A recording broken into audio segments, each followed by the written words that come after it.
Yesterday, some YouTubers made a worse decision than the Trojans when they decided to let in a giant wooden horse, and it was when Watcher put out a video saying that they were going to be moving most of their content behind a paywall in the form of their own streaming service called Watcher. They basically decided to take the Mr. Krabs approach and only think about money with this situation, taking the loyalty of their massive fan base and just whopping their ass with it and flushing that down the toilet.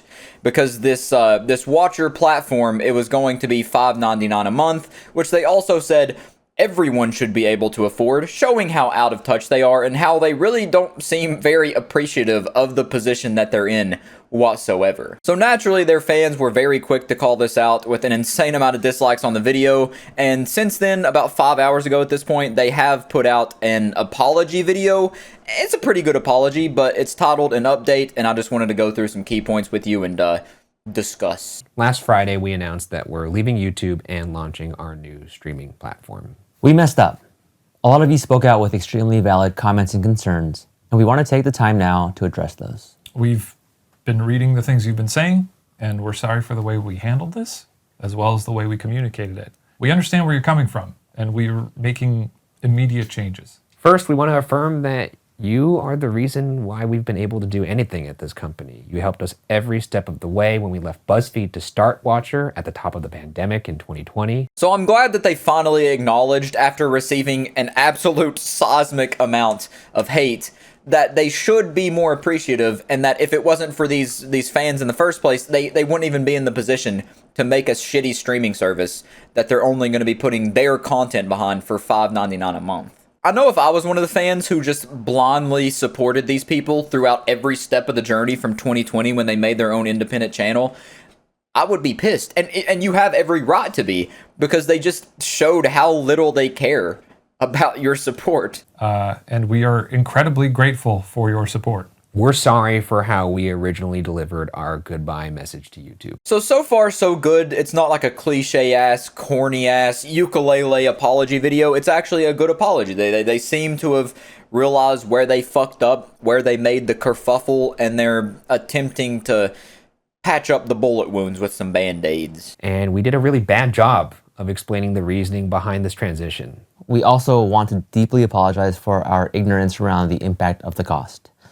We regret stating and implying that it's a price that anybody can afford, and we fully acknowledge that it is not. We didn't take the proper consideration for how this cost would affect you, and hope you know that we are taking this as a serious learning experience. So unlike most YouTuber apologies, they're actually addressing the key points and the main issues people had, so I give them kudos for that.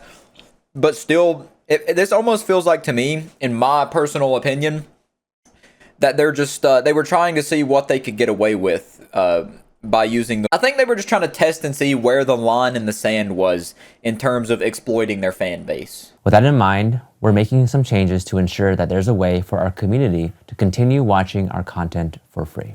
If you want to watch our shows early and ad-free, you can catch them on the Watcher platform a month earlier. After that, you'll be able to watch our shows on YouTube for free. For those that have already subscribed to the platform, we are so grateful for your support.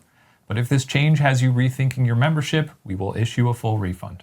And all past episodes and series will remain available on YouTube. So that's absolutely great. That's by far the best thing they could have done. It's what they should have done from the get-go. Make this an optional thing for people to support them even more, and not something that's mandatory if you still want to watch them. It was such a big slap in the face. And honestly, I wouldn't blame any of the fans if they could never forgive them for treating them like that, because they literally were just spitting in their face. Someone left a comment on my video yesterday talking about this, and they said, I don't know exactly what the words were, but they said basically roundabout way that it's pretty much like you're dating someone in like a serious relationship, and then they break up with you for absolutely no reason out of the blue. They say it's not you, it's them, and then they invite you to subscribe to their OnlyFans to continue, seeing them.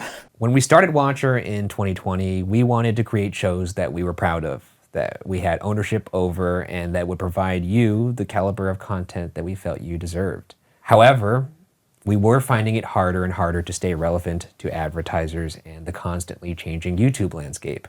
We faced some incredibly challenging decisions. We didn't want to compromise our content to ensure they met advertising requirements. And I think at this point, they're still out of touch because in their heads, they're thinking they need to keep upping the production quality and providing more quality content for their fan base. But I think that's the complete opposite. People have been supporting them for such a long time, since their BuzzFeed days. And the quality of content isn't what they're there for. They're there for you guys, that you three amigos here. That's what they're here to see. They like you and your personalities, not the quality of your content. And in my opinion, I think the less produced something is on YouTube, the more I enjoy it, because it feels like more from the soul, more actually like genuine content that isn't TV shows or movies that's so Hollywood and scripted out and not real at all. That's what YouTube's for. That's why we decided to launch the platform, so that we as a company could continue, we could pay our staff fairly, and not only continue to make great content for you, but expand with new shows, new voices, all ad-free. Yeah, so they should have just did that from the start. They shouldn't have made this whole goodbye YouTube video. They could have laid it all out, explained it exactly how they do in this video, and not the way they did it in the other video, making it seem condescending, like they're all high and mighty and that you owe them your money to watch their content, whenever they should be thankful that people are even watching their content in the first place. In the meantime, we are forever grateful to all of the people who make up our community, and we hope that you consider joining us in this next chapter of our journey, whether that's on YouTube or on the platform. Thank you. Thank you.